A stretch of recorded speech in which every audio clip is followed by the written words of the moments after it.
Hello student. हम लोग पिछले क्लास में इंटरसेक्शन सेट पढ़ रहे थे, तो आज यहीं से स्टार्ट करते हैं। पहले आपको इंटरसेक्शन सेट का डिफिनीशन समझाते हैं और इसके बाद वेन डायग्राम से बताएंगे, एग्जाम्पल से बताएंगे, उसके बाद इसका थ्योरम प्रूव करेंगे। ठीक है, तो देखिए इंटरसेक्शन सेट का पहले डिफिनीशन समझ लीजिए। इंटरसेक्शन सेट वह सेट होता है कि टू सेट है, सेट ए और set B. Set A set B के कॉमन एलिमेंटों को लेकर के जो सेट बनाते हैं उसको इंटरसेक्शन सेट कहेंगे।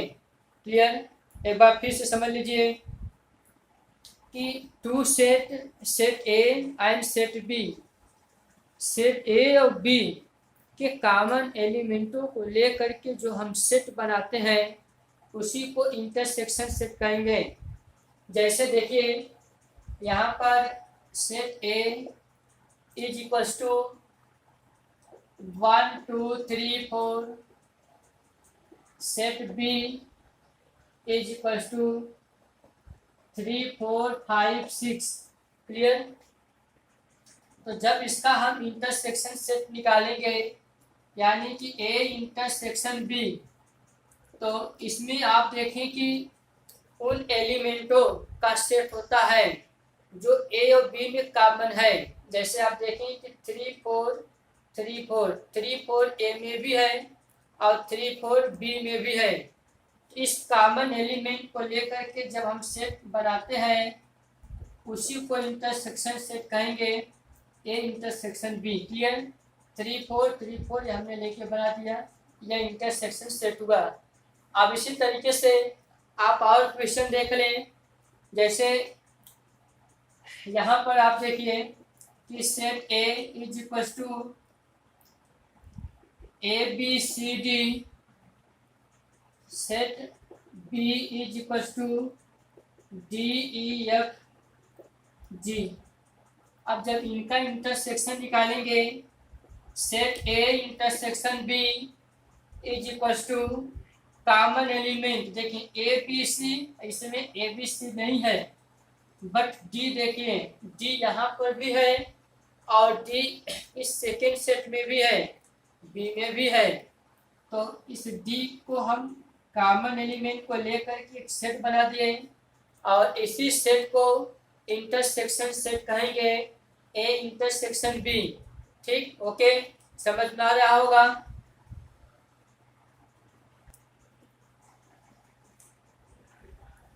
अब इसके बाद देखें एक एग्जांपल और आपको समझाते हैं, तो फिर इन सभी का वेन डायग्राम बताएंगे, फिर थ्योरम प्रूव करेंगे। आप समझते चलिए जल्दी से। जैसे A equal to P Q R, set B is equal to L M N. Clear? Set A में P Q R, set B में एल एम एन। आप देख रहे हैं कि ए का कोई एलिमेंट बी में नहीं है और बी का कोई भी एलिमेंट ए में नहीं है।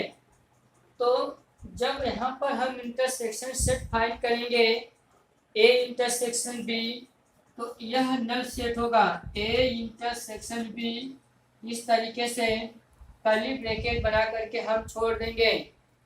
इसमें एक भी एलिमेंट नहीं राइट करेंगे। क्यों? क्योंकि ए और बी में ऐसा कोई कॉमन एलिमेंट नहीं है जो कि इस इंटरसेक्शन में हम इसको लिखें। ठीक है, समझ में आ रहा होगा।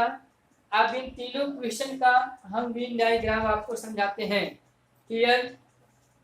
तो पहले का वेन डायग्राम देखिए, यहाँ पर इस तरीके से एक रेक्टेंगल बॉक्स बनाते हैं। इस रेक्टेंगल बॉक्स को यूनिवर्सल सेट कहेंगे, यूनिवर्सल सेट यू। अब इसके बाद देखें सेट ए सेट बी, आप देख रहे हैं कि 3 4 दोनों में है, ए में भी है और बी में भी है। तो जब भी हम दो सर्कल ड्रा करेंगे यह कॉमन सर्कल होगा। अब इस कॉमन पोर्शन पे यहाँ पर हम वही एलिमेंट राइट करेंगे जो ए और बी में है। तो 3 4 ए का भी एलिमेंट है, बी का भी है, तो 3 4 यहाँ पर राइट कर लिए। यह सेट ए है, यह सेट बी है। अब इसके बाद देखें 1 2 1 और 2 इसमें राइट किए, 3 4, अब क्या बचा है 5 6 इसमें लिखिए। आपको समझ में आ रहा होगा। देखिए कॉमन पोर्शन पर कॉमन एलिमेंट लिखेंगे और बाकी ए का एलिमेंट ए में और बी का एलिमेंट बी में, इस तरीके से। और हमको इंटरसेक्शन सेट फाइंड करना है। इंटरसेक्शन सेट देख रहे हैं आंसर 3 4 आया है। अब इस तरीके से जब यहाँ पर हम इसको शेडेड करेंगे, देखिए इतने पोर्शन शेडेड होगा, ठीक, तो यह हुआ ए इंटरसेक्शन बी। क्लियर। अब पिछले क्लास में जब हम लोग पढ़ रहे थे यूनियन सेट, तो यूनियन सेट में क्या था कि सभी एलिमेंटों का कलेक्शन कर लेते थे, ए का भी और बी का भी, तो वह यूनियन होता था। और जब भी डायग्राम में हम उसका शेडेड करते थे तो ए का भी पोर्शन और बी का भी पोर्शन ये सब कंप्लीट शेडेड करते थे, तो वह यूनियन होता था। लेकिन इंटरसेक्शन में बस कॉमन पोर्शन को ही शेडेड करेंगे। अब सेकेंड एग्जाम्पल देखें, यहाँ पर सेकेंड, ये तो फर्स्ट का था, सेकेंड का देखिए वेन डायग्राम। इस तरीके से हमने रेक्टेंगल बॉक्स बनाया और यह होगा universal set U, set A and set B. इस तरीके से देखें, कॉमन फिगर हमने ड्रा किया, यह सेट ए है और यह सेट बी। अब आप देख रहे हैं कि डी कॉमन एलिमेंट है, तो डी को कॉमन पोर्शन पर लिखें। और ए में क्या है कि ए बी सी डी, तो डी लिख चुके हैं, ए लिख दें, बी लिख दें, सी लिख दें। इसी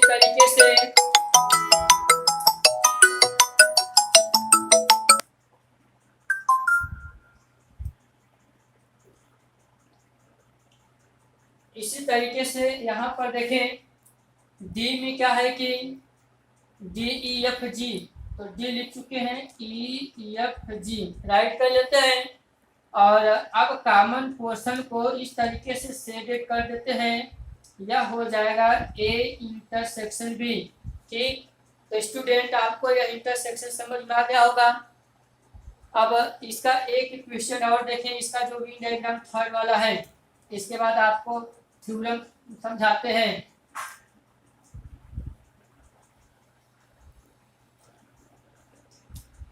देखिए थर्ड जो क्वेश्चन है, अब इसका भी डायग्राम आपको समझा रहे हैं। इस तरीके से रेक्टेंगल बॉक्स बनाए, यह यूनिवर्सल सेट हुआ, यह सेट ए है और सेट बी। अब आप देखें कि ए में पी क्यू आर है और बी में एल एम एन, यानी कि बिल्कुल कोई एलिमेंट कॉमन नहीं है। यह जो है वह डिसजॉइंट सेट है, क्योंकि डिसजॉइंट सेट का भी डिफिनीशन हम आपको बता चुके हैं कि दो सेट होंगे, ए का कोई एलिमेंट बी में नहीं और बी का कोई एलिमेंट ए में नहीं होगा, तो ऐसे सेट को डिसजॉइंट सेट कहेंगे। यानी कि बिल्कुल कोई भी एलिमेंट कॉमन ना दिखे, वह डिसजॉइंट होगा। तो यहाँ पर यह डिसजॉइंट सेट ही है, पी क्यू आर इसमें नहीं है और एल एम एन यानी कोई भी एलिमेंट इसमें नहीं है, तो यह डिसजॉइंट सेट है। तो जब भी हम फिगर ड्रा करेंगे तो डिसजॉइंट फिगर बनाएंगे, यानी कि कॉमन फिगर नहीं होना चाहिए। यह सेट बी कर लिए, ए हुआ बी, अब ए का एलिमेंट पी क्यू आर है, पी क्यू आर और बी में एल एम एन। क्लियर।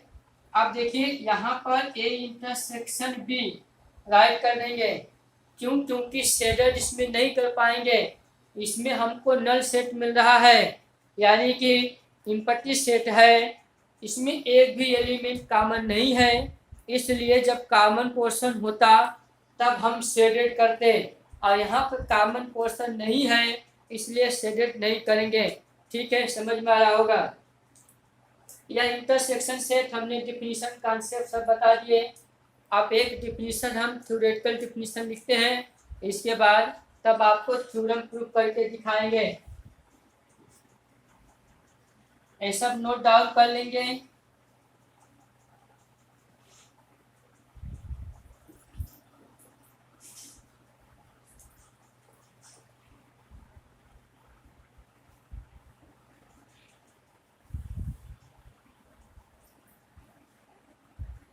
बेटा आप पहले थ्योरेटिकल डिफिनीशन देखिए इंटरसेक्शन सेट का।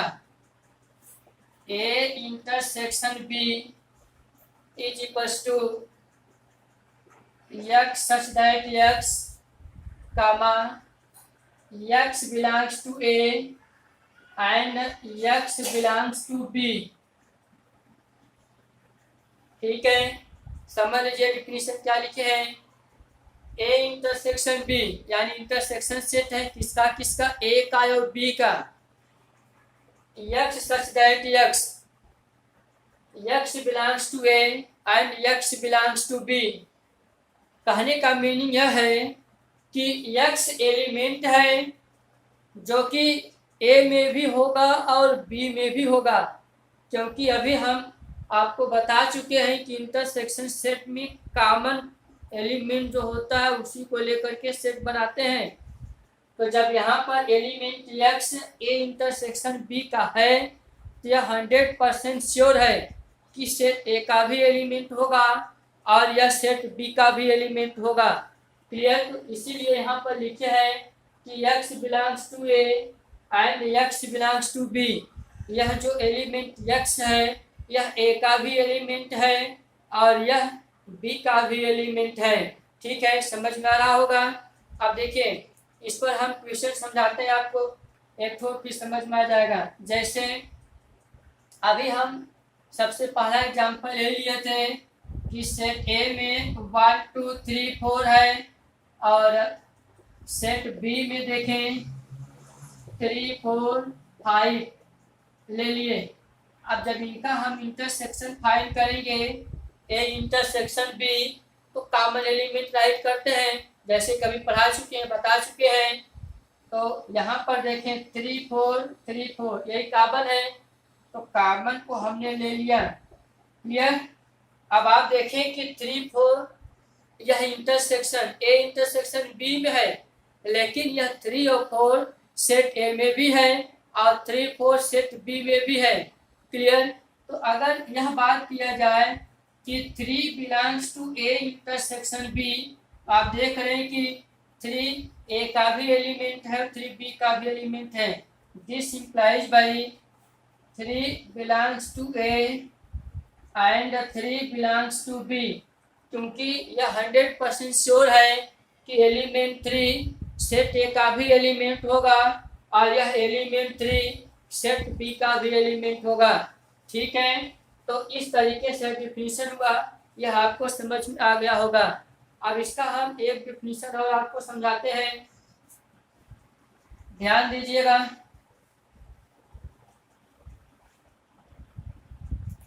देखिए आर करके राइट करते हैं X belongs to A intersection B. ठीक, यह भी डिफिनीशन है, वही डिफिनीशन यह भी है। दिस इंप्लाइज बाई, इसको दिस इंप्लाइज बाई रीड करते हैं X belongs to A and X belongs to B. Element X A intersection B का सेट है, sorry element X A intersection B का एलिमेंट है, तो यह ए में भी बिलोंग करेगा और यह बी में भी बिलोंग करेगा, इसीलिए ए इंटरसेक्शन बी लिखे हैं। ठीक है, तो इस तरीके से यह डिफिनीशन है। इस डिफिनीशन को आप लोग बिल्कुल अच्छी तरीके से याद रखेंगे। ठीक है, क्योंकि जब भी थ्योरम प्रूफ करेंगे तो ये सब डिफिनीशन पर ही प्रूफ करेंगे। ठीक, समझ में आ रहा होगा, उसको नोट डाउन कर लीजिए।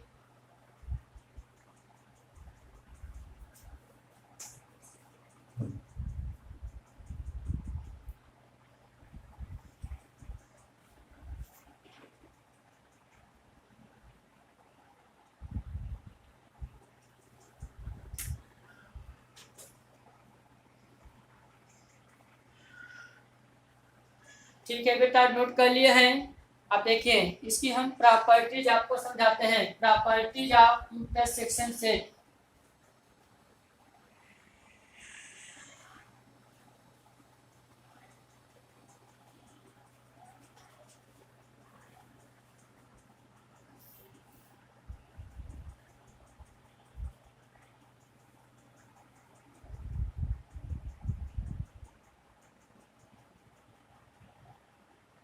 Properties of intersection set. Intersection set की प्रॉपर्टीज आप देखेंगे, ठीक है। तो फर्स्ट प्रॉपर्टी है commutative law, A intersection B is equal to B intersection A, ठीक है। फर्स्ट प्रॉपर्टी है A intersection B is equal to B intersection A, इसको कम्यूटेटिव लॉ कहेंगे, ओके। Commutative law. सेकेंड है associative, A intersection B intersection C is equal to A intersection B intersection C, ठीक है। फिर से देख लीजिए, फर्स्ट है commutative law, A intersection B equal to B intersection A, यह हमें प्रूव करना है। और इसी तरीके से सेकेंड है A intersection B intersection C is equal to A intersection B intersection C, ठीक है। Left equal to right prove करना है। इस प्रॉपर्टी को एसोसिएटिव प्रॉपर्टी कहेंगे, एसोसिएटिव प्रॉपर्टी, क्लियर। अब देखिए थर्ड है law of high and universal, और फोर्थ है A intersection A equal to ए।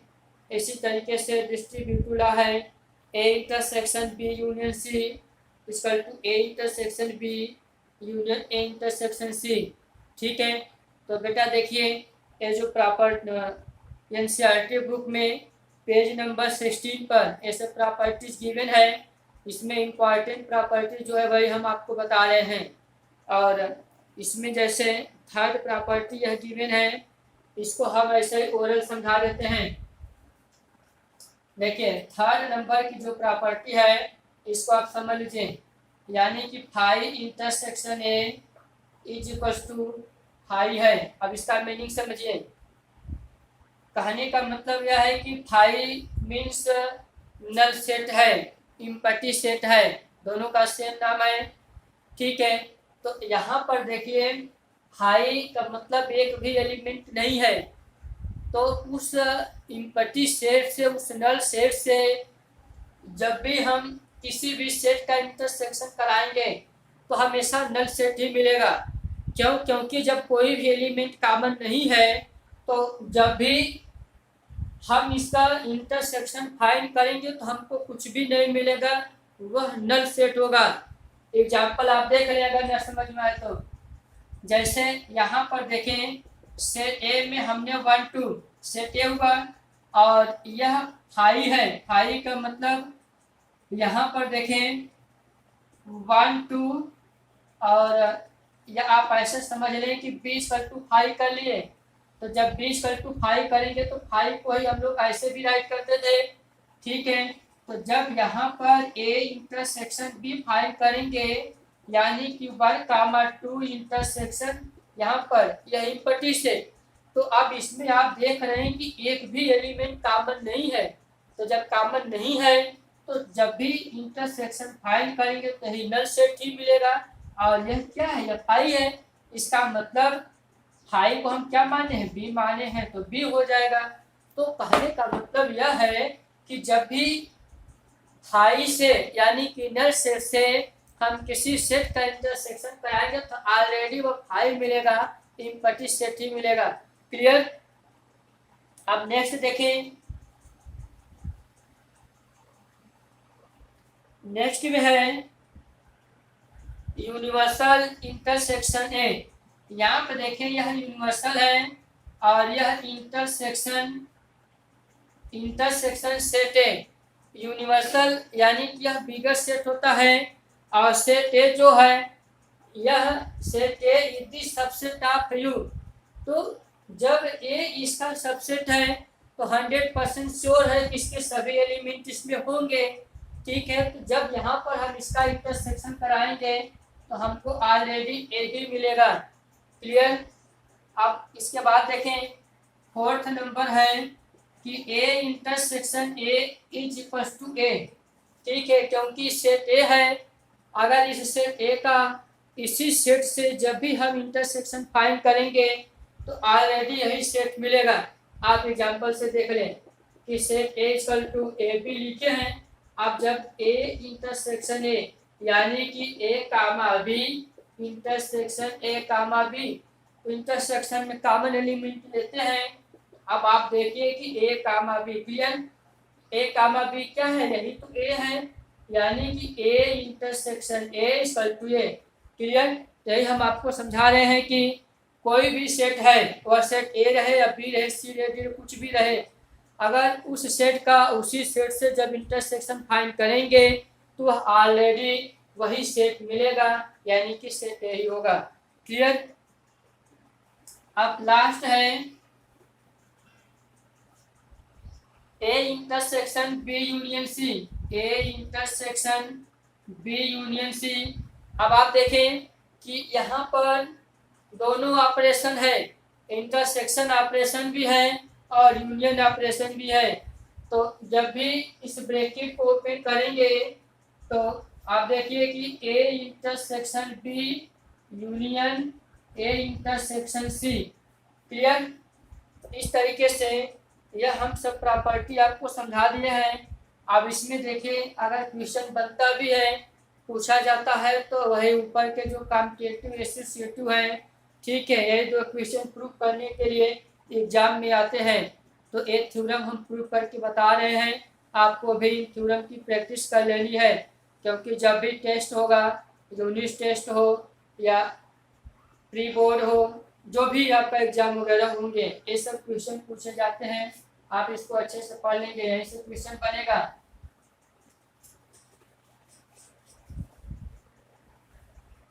तो फर्स्ट प्रॉपर्टी है competitive, first number A intersection B is equal to B intersection A, हमें इसको इक्वल प्रूव करना है। तो पिछले क्लास में इक्वल कोई भी थ्योरम होता था, जब हम लोगों को इक्वल प्रूव करना होता तो हम यही करते थे कि इस सेट को इसका सबसेट दिखाएंगे और इस वाले सेट को इसका सबसेट दिखाएंगे, और जब ये दोनों एक दूसरे के सबसेट हो जाएंगे, ठीक है, तो हम इनको इक्वल कर लेंगे। अब आप देखिए प्रूव करते हैं। Let x belongs to A intersection B, definition आपको याद होना चाहिए क्योंकि डिफिनीशन ही है। देखिए x एलिमेंट है और यह किस में बिलोंग कर रहा है, सेट ए इंटरसेक्शन बी में क्लियर। तो जब भी हम इसको ओपन करेंगे तो x belongs to A and x belongs to B.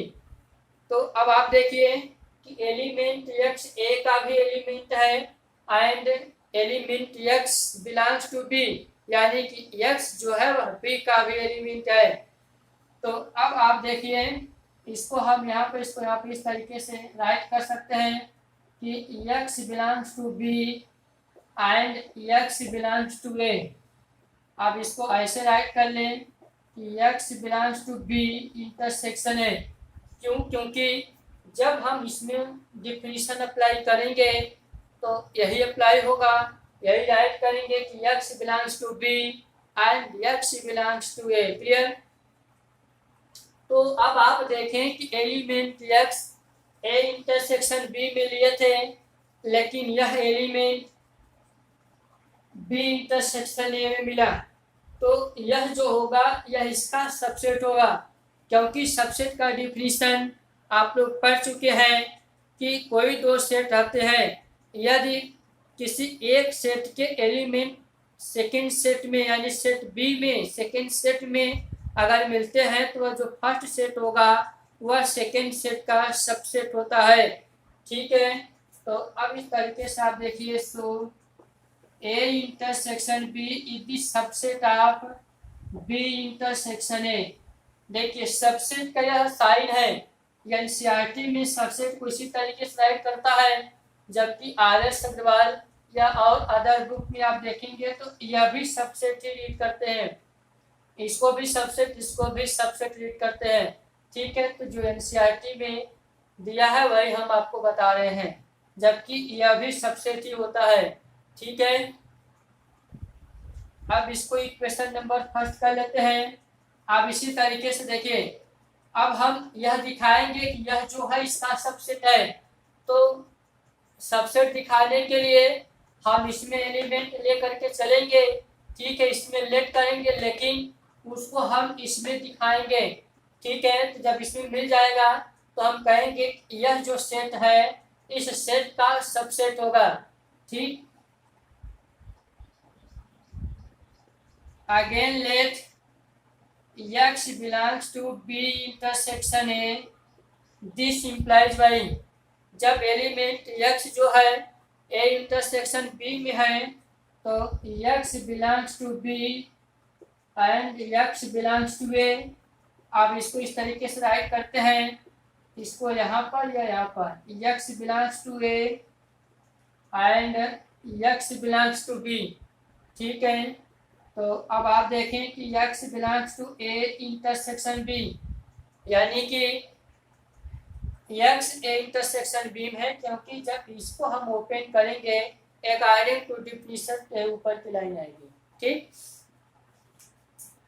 So B intersection A is the subset of A intersection B। यह इक्वेशन सेकेंड हुआ। अब देखिए from equation first and second, equation first में क्या है कि यह इसका सबसेट है और इक्वेशन सेकेंड में यह इसका सबसेट है। तो फिर ये दोनों इक्वल सेट हो जाएंगे। तो यहाँ पर राइट करते हैं from equation first and second, equation first और सेकेंड से A intersection B, A intersection B is equal to B intersection A, B intersection A, और यही प्रूव करना था, ठीक है। अब आप इसको नोट डाउन कर लें, ठीक है, या स्क्रीनशॉट ले लें। और अब इसके बाद हम इसका सेकेंड प्रॉपर्टी बताते हैं, जल्दी करिए, या तो इसको नोट कर लें या स्क्रीनशॉट ले लें अपने मोबाइल से।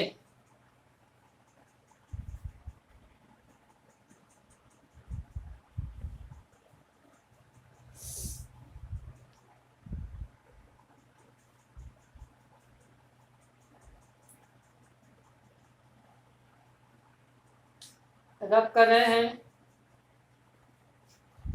सेकेंड प्रॉपर्टी आप देखें,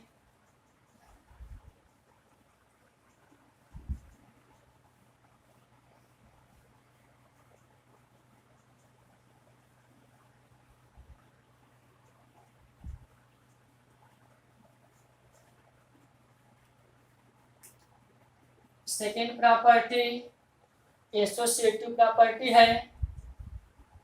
A intersection B intersection C is equal to A intersection B intersection C, यही हमें प्रूव करना है।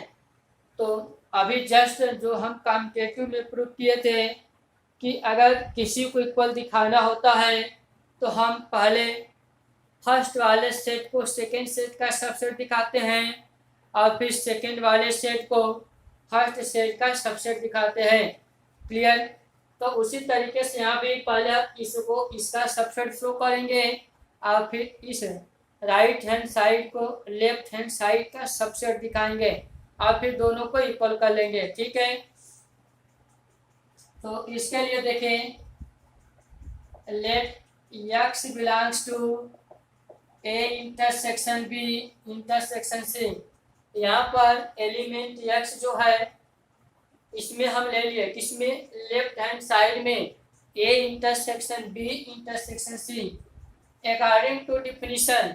अब देखिए यहाँ पर A इंटरसेक्शन B यह एक सेट है और सेट यह जो C है यह सेकंड सेट है।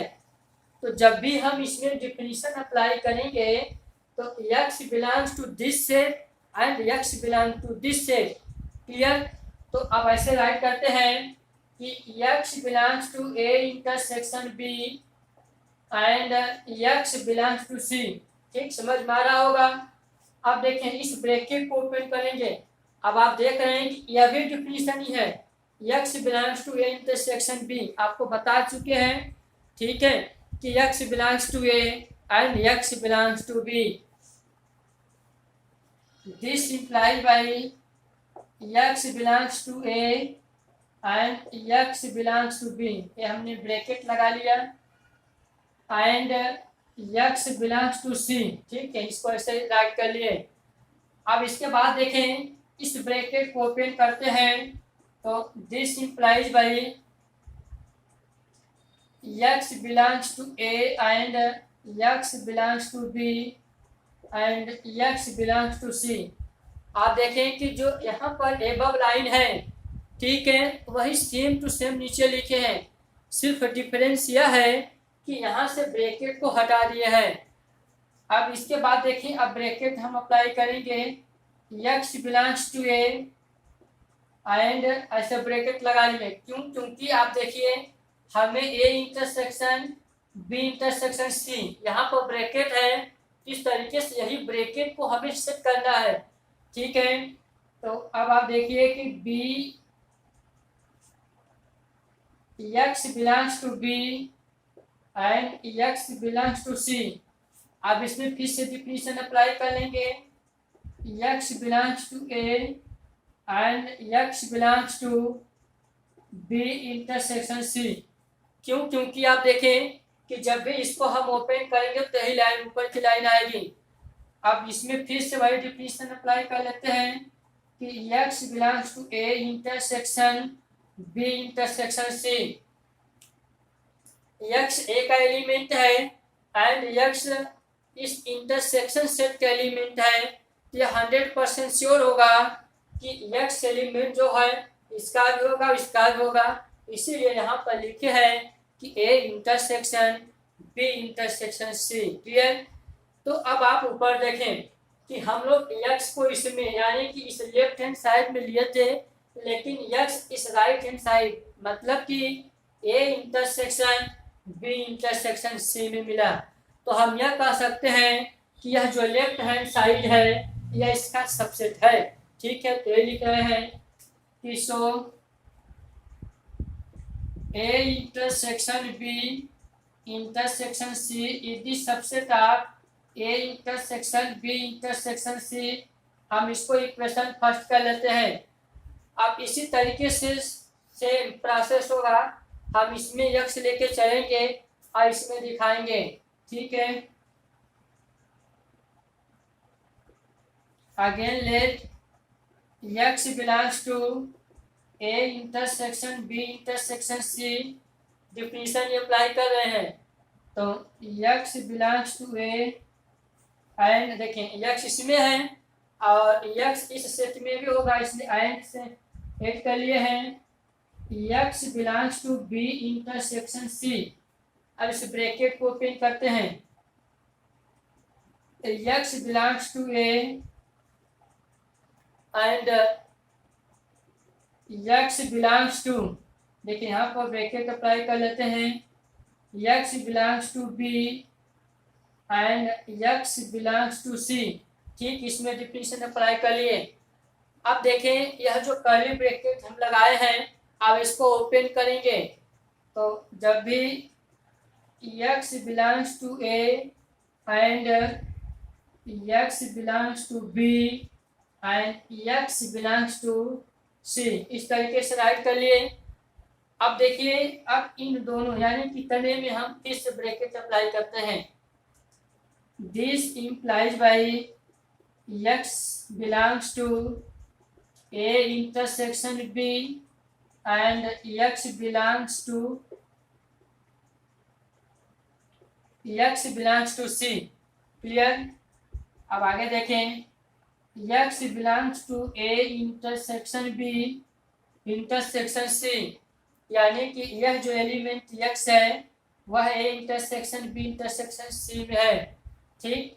तो अब देखिए, यानी कि इसमें लेके चले तो इसमें मिला, यह इसका सबसेट होगा। So A intersection B intersection C is the subset of A intersection B intersection C. यह इक्वेशन नंबर सेकेंड हुआ। ठीक है, अब आप देखें इक्वेशन फर्स्ट और सेकेंड में। फर्स्ट में यह राइट हैंड यह इसका सबसेट है और सेकेंड इक्वेशन में यह जो है right hand side left hand side का सबसेट है। तो from equation first and second यह दोनों इक्वल हो जाएंगे। ठीक है,